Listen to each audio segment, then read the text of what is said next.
یہ سیدہ کی عظمت ہے. آپ دیکھیے مردوں سے کلمہ پڑھوا لیا ہے. یہ ہوئی. اور دیکھیے میں آپ کو لے چلتا ہوں جہاں تک مجھے جانا ہے اور وہاں تک آپ آسانی سے میرے ساتھ پہنچیں گے تو انشاءاللہ بات مکمل ہو جائے گی. اب آگے بڑھیے. حسن مجتبیٰ کا زمانہ ہے. اولی الامر جس کا موت پہ کنٹرول ہو, جس کا روح پہ قبضہ ہو, وہ ہے صاحب امر. وہ ہے صاحب امر جس کا روح پہ کنٹرول ہو. چین مدینے سے بہت دور ہے. عرب سے چین کا فاصلہ بہت دور ہے. پیغمبر نے اسی لیے فرمایا کہ اطلبوا العلم ولو کان بالصین. علم حاصل کرو چاہے تمہیں چین ہی کیوں نہ جانا پڑے. تو عرب سے چین کا فاصلہ بہت ہے, بہت دور ہے. اس لیے پیغمبر نے کہا کہ بھائی علم حاصل کرو چاہے تمہیں چین ہی جانا پڑے. تو چین تھوڑی بھیجنا تھا, پیغمبر کو بتانا تھا چاہے تمہیں اتنی دور ہی کیوں نہ جانا پڑے لیکن علم حاصل کرو. تو چین, شاہ چین میں بادشاہ تھا. اس زمانے میں بادشاہ جو چین کا بادشاہ ہے اس کی بیٹی بڑی خوبصورت ہے, شہزادی ہے, بہت خوبصورت ہے. بادشاہ کا جو وزیر ہے اس کا ایک بیٹا ہے, بیٹا بھی خوبصورت ہے. دونوں کی خوبصورتی کے چرچے ہوئے تو غائبانہ طور پر لڑکا اور لڑکی کو اپنی خوبصورتی کا پتہ چلا تو غائبانہ طور پہ دونوں ایک دوسرے سے محبت کرنے لگے. جب محبت کرنے لگے پہلے چھپ چھپ کے ملے پھر بعد میں ملنے لگے. بادشاہ کو پتا چلا کہ وزیر کا بیٹا میری بیٹی سے ملتا ہے. توجہ رکھیے گا. اولی الامر آپ کو لے جانا صاحب امر کسے کہتے ہیں. بادشاہ کو, چین کے بادشاہ کو پتا چلا, حکم دیا گرفتار کرو. بیٹی کو بھی گرفتار کروایا اور وزیر کے بیٹے کو بھی گرفتار کروایا. جب گرفتار ہو گئے نا تو بھائی پترا حکم دیا دونوں کے گلے کاٹ دیے جائیں. دونوں کے گلے کاٹ دو. اب بادشاہ کا حکم بادشاہ, مرگے مفاجات, بادشاہ کا حکم کون ڈال سکتا ہے. اب جلاد نے تلوار نکالی, لڑکی کا بھی گلا کاٹا, لڑکے کا بھی گلا کاٹا. جب دونوں کے گلے کٹ گئے اب کچھ دیر کے بعد بادشاہ کو احساس ہوا کہ ہم نے یہ کیا کر دیا. توجہ رکھیے گا, ہم نے یہ کیا کر دیا. بادشاہ پچھتانے لگا اور اپنے وزیر کو بلا کے کہنے لگا کہ ہمیں یہ زندہ چاہیے, ہمیں یہ دونوں زندہ چاہیے. مجھ سے بڑی بھول ہو گئی, بڑی غلطی ہو گئی, لیکن اب ہمیں زندہ چاہیے. اب وزیروں کو بلایا, کیا کریں. اب جو دربار کے وزیر تھے کہنے لگے بادشاہ کا دماغ خراب ہو گیا, یہ پاگل ہو گیا ہے. اپنی بیٹی کے غم میں یہ بادشاہ جو ہے وہ پاگل ہو گیا ہے. کہیں مردے بھی زندہ ہوا کرتے ہیں, کہیں مردہ بھی زندہ ہوا کرتا ہے. وزیروں نے کہا توجہ رکھیے گا, انہی وزیروں میں ایک وزیر ایسا تھا جو سفارت کے سلسلے میں شام اور کوفہ کا سفر کر چکا تھا. انہی وزیروں میں ایک وزیر تھا جو حکومت کی سفارت کے سلسلے میں شام اور کوفہ کا سفر کر چکا تھا. جب سارے وزراء نے کہا کہ مردہ زندہ نہیں ہو سکتا, اب بادشاہ کا دماغ خراب ہو گیا ہے, کئی مردے بھی زندہ ہوتے ہیں, تو اس وزیر نے کہا حضور ایک راستہ میں جانتا ہوں. صاحبان امر سمجھیے گا, حضور ایک راستہ میں جانتا ہوں ان کے زندہ ہونے کا. بادشاہ نے کہا وہ کیا. کہا میں سفارت کے سلسلے میں شام و کوفہ گیا ہوں, میں نے شام میں بھی سنا ہے, کوفہ میں بھی سنا ہے, اگر تیرا پہنچ وہاں تک ہو جائے, میں نے سنا ہے ایک علی کا بیٹا ہے, نواسا محمد کا ہے, لیکن کہلایا بیٹا جاتا ہے, حالانکہ بیٹا علی کا ہے, نام ہے حسن ابن علی, نام ہے حسن ابن علی. اگر وہ چاہے تو جب دونوں زندہ ہو سکتے ہیں. اب بادشاہ نے کہا بتا مدینے تک کا سفر کتنے دن کا ہے. 6 مہینے کا. توجہ رکھیے گا, 6 مہینے کا. پہلے سامان باندھ اور نکل جا, مجھے 15 دن میں حسن یہاں چاہیے. جملہ سنیں گے, موالیوں کا مجمع ہے, اہل بیت کے موالی. کہا کہ 15 دن میں ہمیں چاہیے یہاں. تو وزیر نے سامان پہ باندھ لیا, سوچا 15 دن تو بڑا مشکل کام ہے. چلنے لگا تو ایک جملہ وزیر نے بادشاہ سے کہا. کیا کہا کہ حضور ضرورت ہماری ہے, ضرورت ہماری ہے، اگر وہ نہ آئے تو کیا کروں؟ اگر وہ نہ آئے تو کیا کروں؟ دیکھیے چین کا بادشاہ مسلمان نہیں ہے، عقیدہ نہیں رکھتا مسلمانوں والا، مگر جب وزیر نے کہا اگر وہ نہ آئے تو میں کیا کروں؟ تو بادشاہ نے بڑا عقیدت بھرا جملہ کہا، بڑا عقیدت بھرا جملہ کہا، اگر کوئی چاہنے والا ہے وہ بھی نہیں کہہ سکتا۔ بادشاہ سے جب وزیر نے کہا اگر وہ نہ آئے تو کیا کروں؟ بادشاہ نے کہا اگر جیسا تو بتاتا ہے اگر وہ ویسا ہے تو اسے یہاں آنے کی ضرورت کیا ہے؟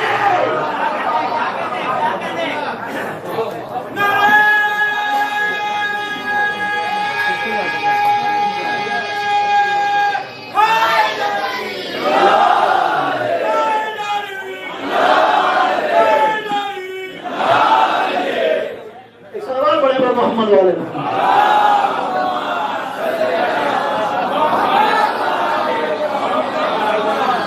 اگر وہ ان جس صفات کے تو بتاتا ہے تو انہیں آنے کی ضرورت کیا ہے؟ وہ وہیں سے زندہ کر سکتے ہیں کہ ٹھیک ہے۔ اب یہ وزیر جو ہے اپنے سامان کے ساتھ گھوڑا ووڑا لے کے چلنے لگا، کچھ دور چلا اور چلنے کے بعد جب صحرا میں پہنچا، جنگل میں پہنچا تو اس پر سوچا کہ بھائی 6 مہینے کا سفر، توجہ رکھیے گا، 6 مہینے کا سفر اور یہ 15 دن میں کیسے طے ہو سکتا ہے؟ ایک مرتبہ گھوڑوں سے اترا، سجدہ تو پتہ نہیں لگا ہوتا ہے، زمین پر سر رکھ کے کہنے لگا اے حسن مجتبیٰ کے خدا، اے رب حسن، اے مسلمانوں کے خدا، جیسا کہ مسلمان کہتے ہیں تو علی کل شیء قدیر ہے، جیسا کہ مسلمان کہتے ہیں تو ہر بات جانتا ہے، جیسا کہ مسلمان مانتے ہیں تو ہر چیز پر قدرت رکھتا ہے، اے میرے پروردگار اگر تو طاقت والا ہے تو میرا مسئلہ حل کر دے، میرا مسئلہ حل کر دو۔ اور جملہ سنیے گا، اگر کوئی دل سے مانگتا ہے نا، دل سے مانگتا ہے تو وہاں بڑی جلدی پہنچتی ہے، دل سے مانگتا ہے بہت جلدی پہنچتا ہے۔ اگر کوئی گڑگڑا کے مانگے، آپ سوچئے ایک ماں کو ایک 3 دن کے بیٹے کے لیے کتنا پانی چاہیے؟ 3 دن کا لڑکا ہے، 3 دن کا بیٹا ہے، پیاسا ہے، ماں کو بچے کی پیاس بجھانا ہے، کتنا پانی چاہیے؟ بہت سے بہت آدھا گلاس ہے، 1 گلاس آپ مان لیجئے، لیکن جو دل سے مانگتا ہے اسے بہت ملتا ہے۔ ہاجرہ کو اسماعیل کے لیے آدھا گلاس پانی چاہیے، 3 دن کا بچہ ہے، پیاس سے اڑیاں لگے رہا ہے، ماں گھبرا کے دوڑی نہ، کبھی صفا سے مروہ، کبھی مروہ سے صفا، اور ماں بابا کی پالنے والے پروردگار میرا بچہ پیاسا ہے۔ خدا کی قسم اتنے دل کی گہرائی سے دعا نکلی تھی کہ اللہ نے کہا تو صحیح ہاجرہ اتنا دوں گا،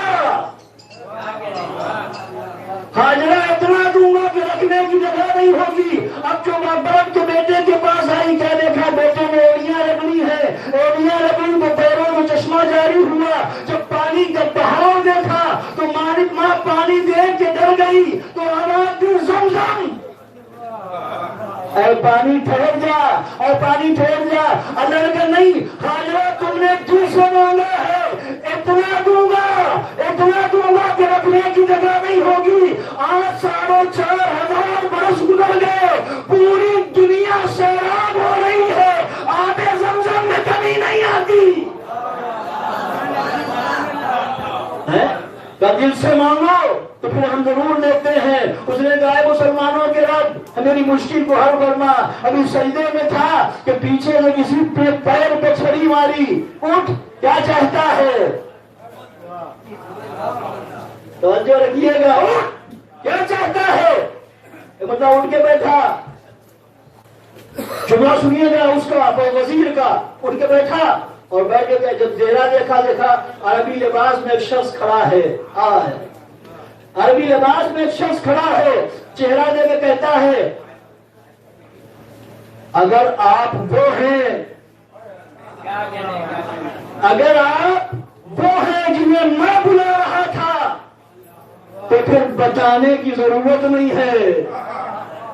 توجہ ہے، اگر آپ وہ ہیں جنہیں میں بلا رہا تھا تو بتانے کی ضرورت نہیں ہے، اور اگر آپ وہ نہیں ہیں تو آپ سے مجھے کوئی کام نہیں ہے، آپ اپنے راستے جائیے، مجھے اپنا کام کرنے دیجیے۔ ایک بندہ مسکرا کے کہا بھائی میں ہی حسن ابن علی ہوں، تیری مدد کے لیے آیا ہوں۔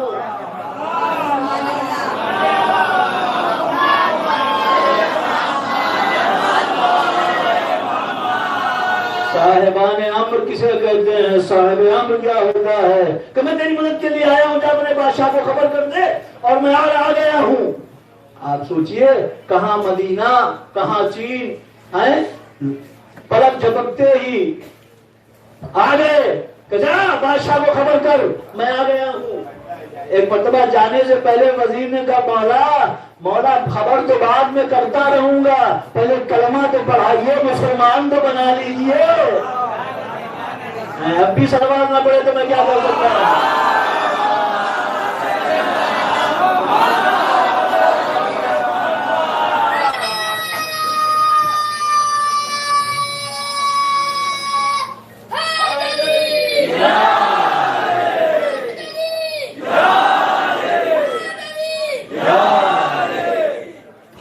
انہوں نے کلمہ پڑھوایا، گیا بادشاہ کے پاس، اب بادشاہ کو خبر دی، جسے تو بلا رہا تھا وہ آ گیا۔ عزیزان محترم خبر دی، بادشاہ پورے لشکر کے ساتھ جب امام کے استقبال کے لیے چلا، دنیا نے دیکھ لیا، جب امام کو لینے آیا اور لے کے گیا، امام نے کہا بھائی جلدی کر میرے پاس وقت نہیں ہے، مجھے اور بھی کام ہے، بتاؤ کہاں ہے تمہارے مردے؟ جیسے ہی وہ مردے آئے، امام نے مصلی بچھایا، 2 رکعت نماز پڑھی، آبادی پالنے والے ہم اگر صاحبان امر ہیں تو عزت رکھ لے، عزت رکھ لے۔ ابھی بابا اعلیٰ کی دعا ختم نہ ہوئی تھی، دونوں لڑکی اور لڑکا زندہ ہوئے اور مولا کے قدموں پہ سر رکھ دیا، مولا ہمیں کلمہ پڑھوا کے اپنا بنا لیجیے۔ اب امام نے ثابت کر دیا دیکھو صاحب امر جو ہوتا ہے نہ اسے راستے روک سکتے ہیں نہ مقامات روک سکتے ہیں۔ صلوات بر محمد و آل محمد۔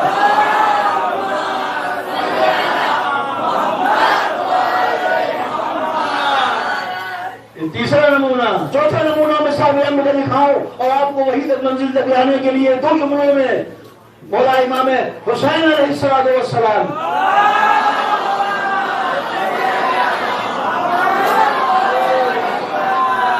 صاحب امر کیا ہوتا ہے؟ بیٹھے ہوئے ہیں، ایک مرتبہ ایک جوان روتا ہوا آیا مولا حسین کی خدمت میں، مولا نے پوچھا کیا ہوا، کیوں رو رہا ہے؟ تو مولا میری ماں تھی بہت دولت مند تھی۔ صاحب امر کیا ہوتا ہے؟ میری ماں بہت دولت مند تھی اور اپنی دولت کو چھپا کے رکھتی تھی، آج اس کا انتقال ہو گیا، مجھے نہیں بتایا کہ اس کی دولت کہاں رکھی ہے۔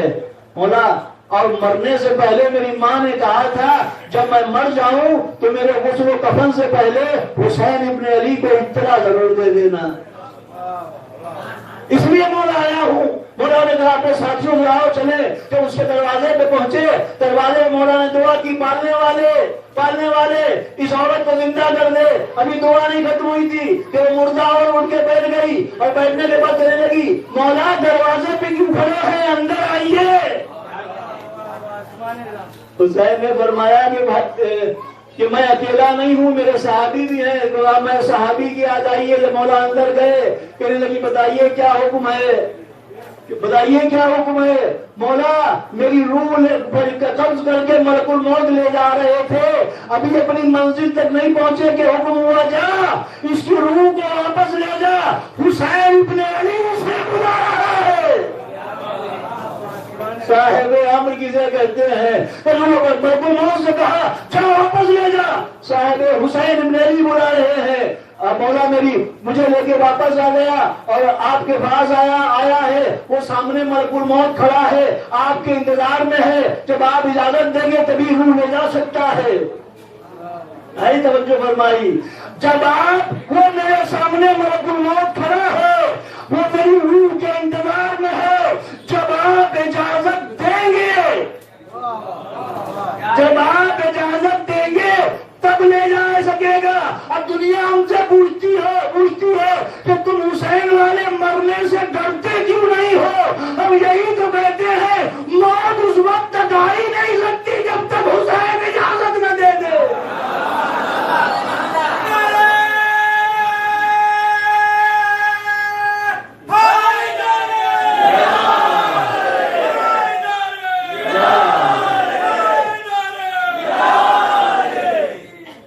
مولا وہ سامنے کھڑا ہے، انہوں نے کہا کہ تیرا بیٹا ہے، اسے بتا دے، وصیت کر دے، بتا دے اپنا مال کہاں رکھا ہے۔ ہاں کہنے لگے ہاں مولا میرا مال فلاں جگہ رکھا ہے، لیکن اس کے 3 حصے کیجئے گا، ایک حصہ آپ کا ہے، چاہے اپنے اوپر خرچ کریں چاہے اپنے چاہنے والوں میں بانٹ دیں، 2 حصے میرے بیٹے کے ہیں، لیکن شرط یہ ہے کہ میرا بیٹا آپ کا محب ہو۔ شرط یہ ہے کہ میرا بیٹا آپ کا محب ہو، ورنہ میرا مال اس کے لیے حرام ہے۔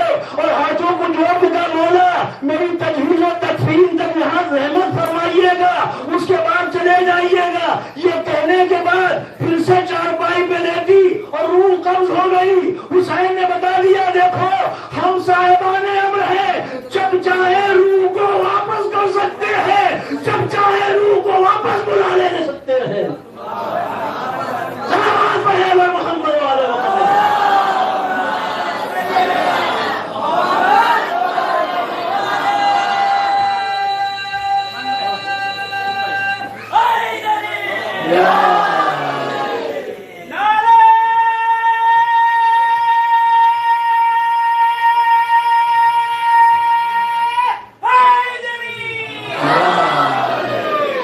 یہ ہے صاحبان امر، جو جن کا اختیار ہے، کنٹرول ہے روح کے اوپر، جب چاہے کہتے ہیں بھائی تم اتنے گہرے زخم کھاتے ہو، اتنی گہری کما لگاتے ہو، اتنی گہری زنجیر لگاتے ہو، مرنے سے ڈر نہیں لگتا؟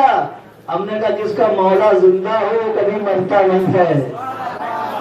نہیں بچے فرمائی کہ حسینی مر کر بھی نہیں مرتا، اگر مرتا ہوتا تو قبر میں شانہ ہلا کے نہ کہتے اسماعیل فہم سنو اور سمجھ، وہ زندہ رہتا ہے تبھی تو بتاتے ہیں، اگر مر جاتا تو اسے کبھی نہیں بتاتے۔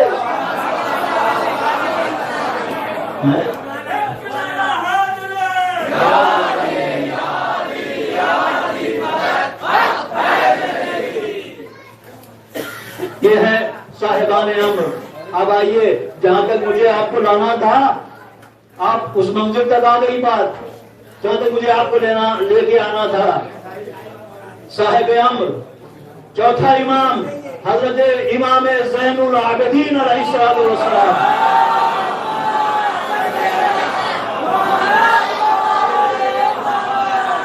صاحب امر ہمارے 14 کے 14 صاحب امر ہیں کہ نہیں ہیں؟ سب صاحب امر ہیں، سب کا موت پہ کنٹرول ہے۔ چوتھے امام ٹیکس چاہنے والا تھا، ہر سال برف سے آتا تھا حج کرنے کے لیے، جب حج کر لیتا تھا، حج کرنے کے بعد پھر مدینہ آتا تھا، روضہ رسول کی زیارت کرتا تھا، اور روضہ رسول کی زیارت کرنے کے بعد پھر چوتھے امام کی خدمت میں آتا تھا، امام کے لیے تحفے تحائف لاتا تھا، امام کی زیارت کرتا تھا۔ زیارت کرنے کے بعد جب جاتا تھا، ایک بار زیارت کر کے آیا، تحفے تحائف امام کو دے کے چلا گیا۔ جب چلا گیا بیوی نے پوچھ لیا، توجہ رکھیے گا، بیوی نے پوچھا کہ ہر سال تم تحفے لے کے جاتے ہو، وہ کون ہے جسے تحفے دیتے ہو؟ کہ میرا مولا ہے، میرا آقا ہے۔ کہ وہ تمہیں کچھ نہیں دیتے ہیں، وہ تمہیں کچھ نہیں دیتے۔ ایک مطلب کہنے لگا خاموش رہے ورنہ تیری آواز کو وہاں تک پہنچنے میں دیر نہیں لگے گی۔ ہم وہاں بیٹھے ہیں، یہاں کی بات کیسے سن لیں گے؟ تو کہا کہ وہ امام ہے، اور اللہ جسے اپنی طرف سے ولی اور حاکم بناتا ہے اسے علم غیب بھی دے دیتا ہے، انہیں کے لیے کوئی بڑی بات نہیں ہے۔ خیر بیوی نے کہا، اگلے سال پھر آیا، حج کیا، حج کرنے کے بعد امام کی زیارت کو آیا، دسترخوان بچھا ہوا تھا، امام دسترخوان پہ بیٹھے تھے، آ گیا، امام نے کہا بسم اللہ، ساتھ میں کھانا کھا لے۔ چاہنے والا آیا، ساتھ میں کھانا کھایا، جب کھانا کھا چکا تو امام نے لوٹا اٹھایا، آپ میں تیرے ہاتھ دھلا دوں؟ کہنے لگا آقا آقا ہم آپ کے حکمران ہیں، مولا ہم آپ سے محبت کرتے ہیں، یہ تو ہمارا فریضہ ہے، ہم آپ سے ہاتھ دھلائیں گے، ہم تو آپ کی جوتیوں کو تاکنے والے نہیں ہیں مولا، ہم آپ کے غلام، ہم آپ سے ہاتھ دھلائیں گے، ایسا نہیں ہو سکتا، بلکہ میں آپ کے ہاتھوں پہ پانی ڈالوں گا۔ توجہ رکھیے گا، امام نے کہا اچھا ٹھیک ہے، تیری قسمت، اللہ جیسا چاہتا ہے لے ڈال پانی، اور اتنا عطا کروں گا کہ تو خوش ہو جائے گا، اتنا عطا کروں گا کہ خوش ہو جائے گا۔ اب امام نے ہاتھ بڑھائے، تشت رکھا گیا، ہاتھوں پہ پانی ڈالا، اس نے پانی ڈالا، امام نے ہاتھ دھوئے، جب 1/3 تشت بھر گیا پانی سے، امام نے اس سے کہا بھائی دیکھ تشت میں کیا ہے؟ کہنے لگا مولا پانی ہے۔ ایک سلوات پڑھنے دو محمد والے محمد۔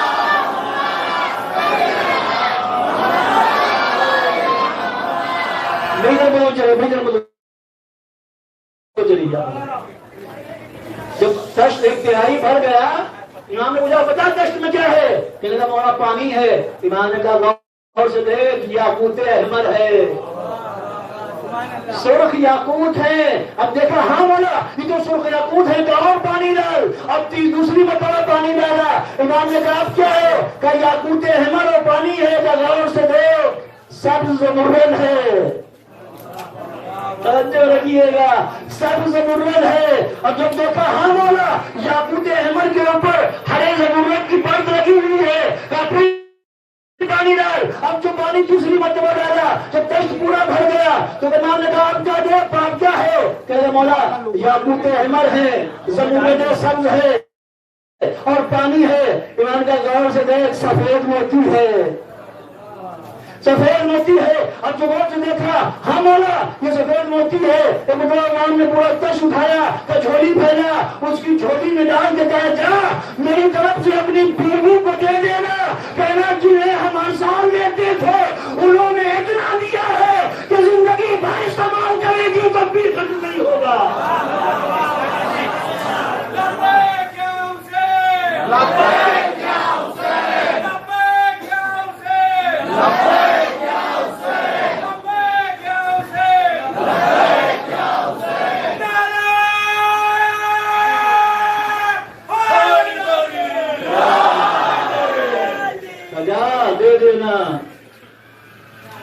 گیا لے کے، اب جو بیوی کے آگے موتیوں کا ڈھیر لگایا، کہنے لگی یہ کس نے دیا؟ کہا اسی نے دیا جسے ہم ہر سال تحفے دیتے تھے۔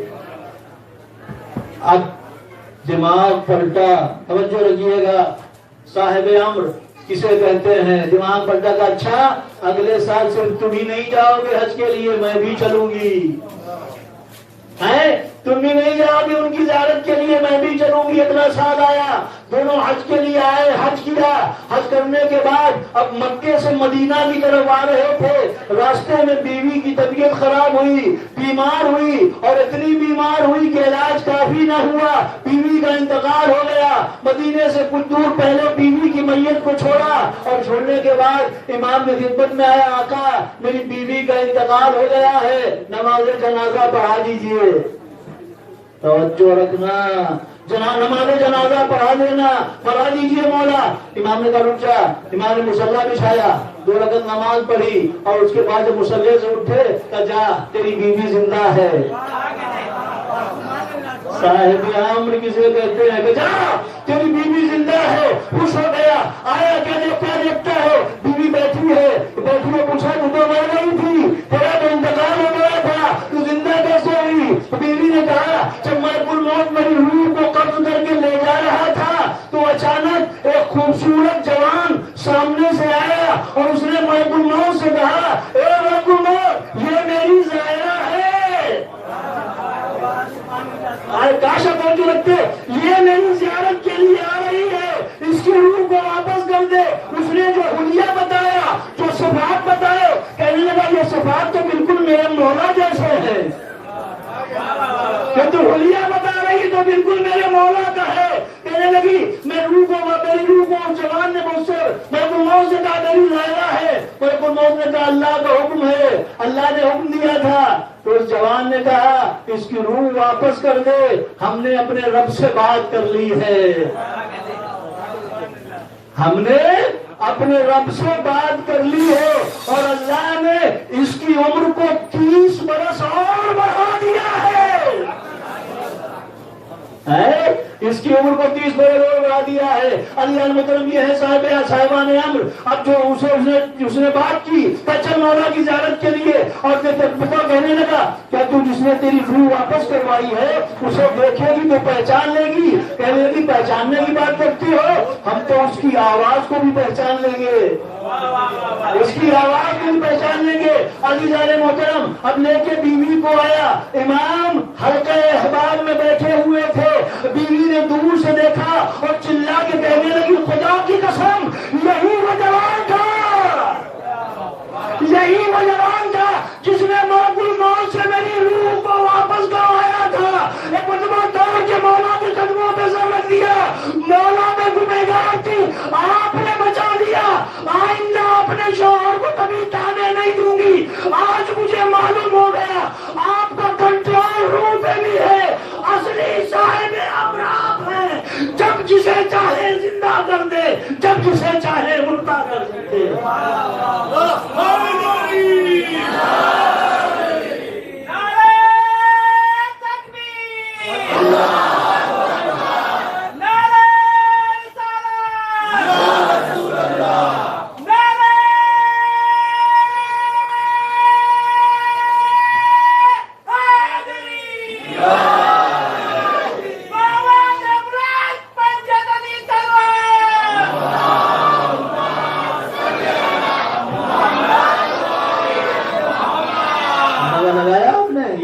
صاحبان امر ہیں، جب چاہے جس سے چاہے جس وقت چاہے زندگی کو واپس کر سکتے ہیں۔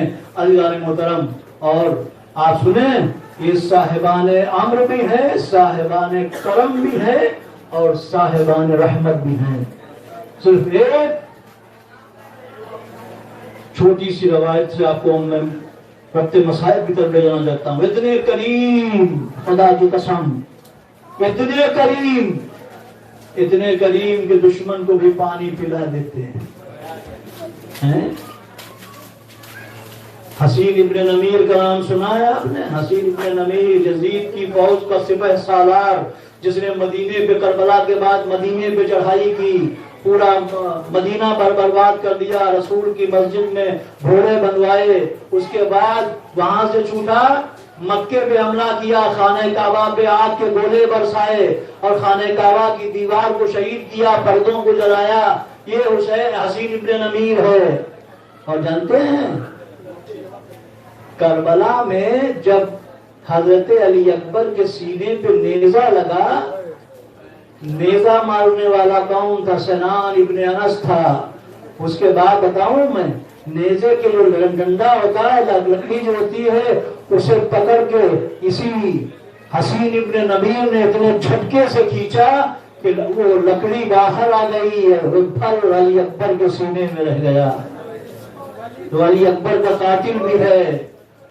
جب مکے پہ حملہ کیا اس نے، اور اسی دوران یہ خبر آئی کہ یزید واصل جہنم ہوا، تو یزید کا لشکر بکھر گیا، اب لوگ بھاگنے لگے، تو حسین ابن نمیر بھی اس ڈر سے لشکر سے الگ بھاگا کہ اگر لشکر والوں کو معلوم ہو گیا تو مجھے پکڑ کے مار ڈالیں گے، اس لیے جنگلوں میں بھاگتا رہا، جنگلوں میں بھاگتے اس سے بھوک کی شدت بھی ہوئی، پیاس کی شدت بھی ہوئی۔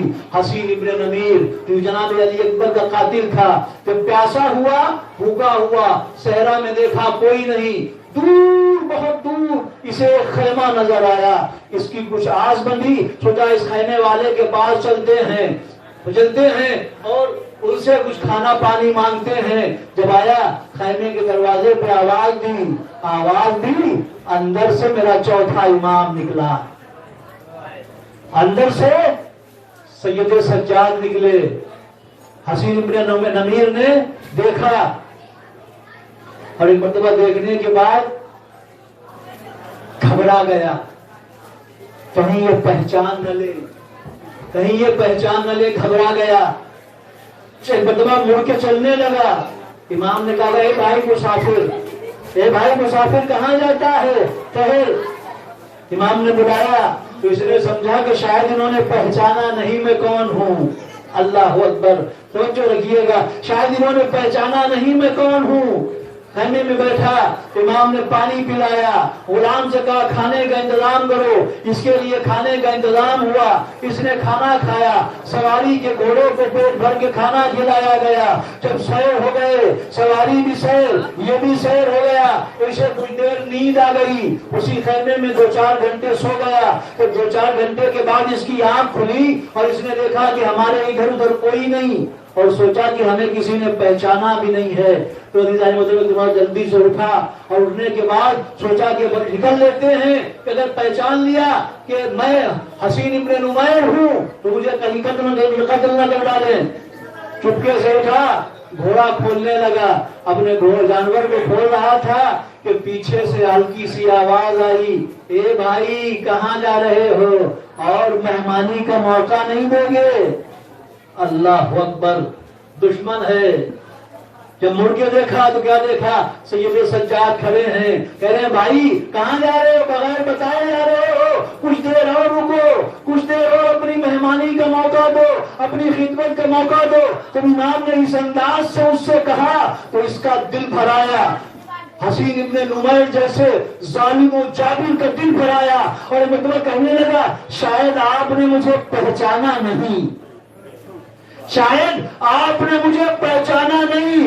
امام نے مطلب اس کی طرف دیکھ کے کہا اے بھائی کیسی بات کرتا ہے تو؟ حسین ابن نمیر تجھے میں کیسے بھول سکتا ہوں؟ تو میرے بھیا علی اکبر کا قاتل ہے، میرے بھائی کا قاتل، میں تجھے کیسے بھول سکتا ہوں؟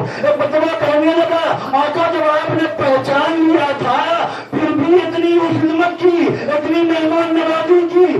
مطلب امام نے ایک جملہ کہا، علی سے یاد رکھیے گا، معاف کرنے کی عادت ڈالیے، کیونکہ اگر کوئی چاہتا ہے کہ اللہ اسے معاف کرے تو ہمارا چوتھا امام کہتا ہے کہ پہلے اللہ کی مخلوق کو معاف کرنے کی عادت ڈالو، کیونکہ جو مخلوق خدا کو معاف کرتا ہے اللہ اسے اسی کو معاف کرتا ہے، اور معاف کرنے کی عادت ضروری ہے، اس سے کوئی کم نہیں ہوتا، کوئی نیچا نہیں ہوتا۔ جو جتنا زیادہ معاف کرتا ہے وہ اتنا زیادہ صاحب عزت ہوتا ہے۔ معاف کرنے کی عادت ڈالنا چاہیے۔ ہم ناراض ہو گئے، بیٹے سے ناراض، گھر میں کسی سے ناراض، تو ہم معاف کرتے قبضے میں نہیں آتے کہ نہیں فوراً معاف کر دیا کرو۔ امام نے کہا بھائی تجھے میں نے جب تک تو نہیں پہچانوں گا، تو میرے بھیا علی اکبر کا قاتل ہے۔ کہا آپ نے پہچان لیا پھر بھی ایسا سلوک کر رہے ہیں؟ ایسا جملہ کہا میرے مولا نے، کہا بھائی کربلا میں ہم تیرے مہمان تھے، وہ تمہارا اخلاق تھا، تم نے جو کیا، یہاں تم میرا مہمان ہے، یہ ہم اہل بیت کا اخلاق ہے جو ہم کر رہے ہیں، یہ ہم کر رہے ہیں۔ عزیزان محترم، یہ ہے صاحبان امر کہ دشمن کے ساتھ بھی نیکی کا برتاؤ، معافی کا برتاؤ کرتے ہیں۔ میں نے کہا بہت عظیم ہے سید سجاد۔ ایک جملہ آپ تھوڑا یاد رکھیے گا، سید سجاد جب پیدا ہوئے تھے تو امام حسین نے اپنے بیٹے کو اٹھایا، علی زندہ تھے، علی زندہ تھے، حسین نے اپنے بیٹے کو اٹھایا، اٹھانے کے بعد مسجد رسول میں لائے، محراب میں رکھا، اور رکھنے کے بعد ہاتھوں کو بلند کیا، پالنے والے تو نے مجھے یہ نعمت دی ہے، حسین تیرے حوالے کر کے جا رہا ہے۔ حسین نے کہہ کے چلے آئے، بعد میں علی گئے، علی نے کہا پالنے والے میرا بیٹا حسین یہ نعمت تیرے حوالے کر کے گیا، میں تجھ سے نعمت مانگنے آیا ہوں۔ علی نے سید سجاد کو اٹھایا، چھوٹے سے تھے، اٹھا کے گھر لائے، زینب کی گود میں دیا۔ اب جملہ سنیے گا، زینب کی گود میں دینے کے بعد مولا کائنات نے زینب سے فرمایا زینب زینب اس کا بڑا خیال رکھنا۔ اللہ اکبر، جملہ سنیے گا، مولا کا جملہ، زینب میرے اس پوتے کا بڑا خیال رکھنا۔ کیوں بابا؟ کہا اس لیے کہ اس کی رگوں میں 2 شہنشاہوں کا خون ہے، 2 شہنشاہ، ماں کی طرف سے شاہ ایران کا خون ہے، باپ کی طرف سے بنی ہاشم کا خون ہے، میرا بیٹا بڑا غیرت دار ہے۔ اللہ اللہ کیسے آپ کی خدمت میں عرض کروں، مجھے نہیں معلوم آپ کیسے سنیں گے. میرا بیٹا بڑا غیرتدار ہے. زینب یاد رکھو، گھر میں کبھی کسی کی آواز اس کے سامنے اونچی نہ ہونے پائے. گھر میں کسی کی آواز میرے بچے کے سامنے اونچی نہ ہونے پائے، کیونکہ شہنشاہی خون ہے، برداشت نہیں کر پائے گا، برداشت نہیں کر پائے گا. اور پھر عجب جملہ کہا علی نے عجب جملہ کہا، زینب دیکھ، گھر میں جب میرا بیٹا سید سجاد ہو تو اس کی محرم ماں، بہن، بیٹی، خالہ، پھوپھی بھی کبھی میرے بیٹے کے سامنے سر کھلے نہ آنے پائے. آئے ویسے سنیں گے آپ، کبھی کوئی اس کی محرم بھی میرے بیٹے کے سامنے سر بڑھانا نہ گھر میں نہ آنے پائے، کیونکہ یہ بڑا نازک خون ہے، برداشت نہ کر پائے گا. میں نے ہاتھوں کو جوڑا، یا علی ابھی تو یہ بچہ 3 برس کا ہے، آپ اس کی غیرت کا احساس دلا رہے ہیں. ارے ذرا کربلا میں آئیے. ارے جب شام غریبہ زینب کے سر سے چادر اتر رہی تھی، آجرکم اللہ، مولا آپ کی آوازوں پر رحمت نازل کرے. غیرت دکھاؤں آپ کو، غیرت کتنی تھی. اللہ اللہ، عباس بڑے غیرت مند تھے. اب میرا عباس بڑا غیرت مند تھا، اتنا غیرت مند تھا. اور میرا آقا عباس اتنا غیرت مند تھا کہ نیزے پر سر نہیں رکا، اس لیے کہ زینب کا سلک ہوا تھا. عباس اتنا غافل کہ سجاد کی غیرت کا اندازہ لگاؤ. اور میرے غیرت دار بھائیوں، اللہ تمہاری بہنوں کو سلامت رکھے، تمہاری ماں کے پردے کو سلامت رکھے. سید سجاد شب عاشور غش کے عالم میں ہے، کبھی غش آتا ہے، کبھی آنکھ کھولتے ہیں. شب عاشور ہے، حسین نے اصحاب سے کہا، اصحاب حسینی سے کہا، اپنے خیموں کو اہل حرم کے چاروں طرف لگا لو. ایک طرف خندق کھدی تھی، 3 طرف خیمے لگا لو، کہیں ایسا نہ ہو بے غیرت دشمن، بے حیا دشمن رات میں شب خون مارے اور زینب کی بے حرمتی ہو جائے. اللہ اللہ. حسین نے اصحاب کو حکم دیا، خیمے قریب کرو. سجاد غش کے عالم میں ہے. حسین نے بیویوں کی ڈیوٹی لگائی ہے، مثلا 2 گھنٹے ایک بیوی رہے گی، اس کے بعد وہ عبادت کے لیے جائے گی، دوسری بیوی تیمارداری کرنے کے لیے آئے گی. کہتے ہیں، روایت بتاتی ہے، علامہ اظہر حسن زیدی فرمایا کرتے تھے کہ جب صبح کا وقت قریب آیا تو سید سجاد کی آنکھ کھلی تو اہل بیت جو حسین کے اصحاب تھے، ان کی تلاوت کی آواز، ان کی عبادت کی آواز سید سجاد کے کان میں آئی. وہ بیوی جو وہاں پہ تھی ان سے پوچھا، یہ کس کی آواز میرے کان میں آ رہی ہے؟ کہ مولا، یہ آپ میرے آقا حسین کے اصحاب ہیں جن کے خیمے قریب کر دیے گئے، ان کی تلاوت کی آواز آ رہی ہے. غیرت دیکھنے گا، ایک مرتبہ کہنے لگے ذرا میرے بابا کو تو بلاؤ. حسین کو بلایا گیا، حسین آئے. ایک مرتبہ سید سجاد نے آواز دی، بابا بابا، یہ آپ کے اصحاب کے خیمے اتنے قریب ہیں، ان کی تلاوت کی آواز ہمارے کانوں تک آ رہی ہے. بابا جب اصحاب کی آواز ہمارے کانوں تک آ سکتی ہے تو عین ممکن ہے ہمارے گھر کی عورتوں کی آواز اصحاب کے کانوں تک چلی جائے.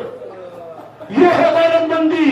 ایک مرتبہ حسین نے کہا، بیٹا آج رات میں نے جیسا کر دیا کل سے تو جانے، زینب کا پردہ جانے.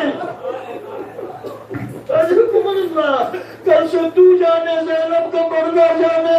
اور بابا پھر کیا قیامت گزر گئی. حسین کا یہ بیٹا ہاتھوں میں ہتھکڑیاں پہنے ہوئے، پیروں میں بیڑیاں پہنے ہوئے، کربلا سے کوفہ سے شام آیا، شام کے زندان میں قید ہو گیا. ایک روایت، اور میں نے آپ کی زحمت کو ختم کر دیا. جب شام کے زندان میں آیا، آپ جانتے ہیں کتنا چھوٹا زندان تھا، نہ سر پہ چھت تھی نہ اس میں روشنی تھی. ایک دن گھبرانے سید سجاد نے دروازہ زندان سے کہا، بھائی تھوڑا دروازہ کھول دے، میرا دل گھبراتا ہے، میں باہر سے تازی ہوا دینا چاہتا ہوں، میں کھلی ہوا میں ساتھ لینا چاہتا ہوں. دروازہ بڑا رحم بھی تھا، دروازہ کھولا.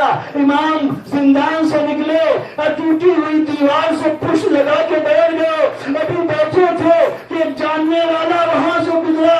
جاننے والے نے دیکھا, کھڑا ہو گیا, سوچنے لگا یہ جو ہستی بیٹھی ہوئی ہے اسے ہم نے کہاں دیکھا. ہائے خدا کسی کو مصیبت میں جاننے والوں سے نہ ملائے, ایسی حالت میں کسی جاننے والے سے ملاقات نہ کرائے. اور بعد امام نے گردن جھکا لی شم سے کہ کہیں پوچھ نہ دے. وہ شخص دیکھتا رہا. کافی دیر دیکھنے کے بعد ایک مرتبہ قریب آیا. قریب آنے کے بعد کہنے لگا بھائی ایک قیدی سنیے گا, ایک قیدی تم تو میرے مولا زین العابدین سے بہت منظر ہو. تمہاری شکل میرے مولا سید سجاد سے بہت ملتی ہے. امام نے کہا بھائی میں سید سجاد, اتنا کہنا تھا کہ اس نے ہاتھوں کو جوڑا. مولا یہ کیا قیامت ہو گئی, یہ ہاتھوں میں ہتھیلیاں, یہ پیروں میں بیڑیاں کیسی. امام نے بطور میں بتاتا ہوں. امام نے سمجھایا, پورا واقعہ کربلا یاد دلایا. وہاں دیر روتا رہا. جب کافی دیر ہو گئی ایک مرتبہ خیمے کے دروازے, ایک مرتبہ زندان کے دروازے سے ایک نحیف سی آواز آئی, اے بیٹا سجاد, ارے بہت دیر ہو گئی میرے لال, اب اندر آ جاؤ, زینب تمہارے بغیر نہیں رہ سکتی. آج اللہ اللہ پرسا دینا ہے شہزادی کو, اور سید سجاد کو پرسا دینا ہے. اور اللہ اے بیٹا سید سجاد اندر آ جاؤ. امام نے کہا بھائی میری پھوپھی بنا رہی ہے, مجھے جانا ہوگا. جب سید سجاد اندر آئے وہ شخص جانے لگا. زینب نے کہا اے میرے لال یہ کس سے باتیں کر رہے تھے.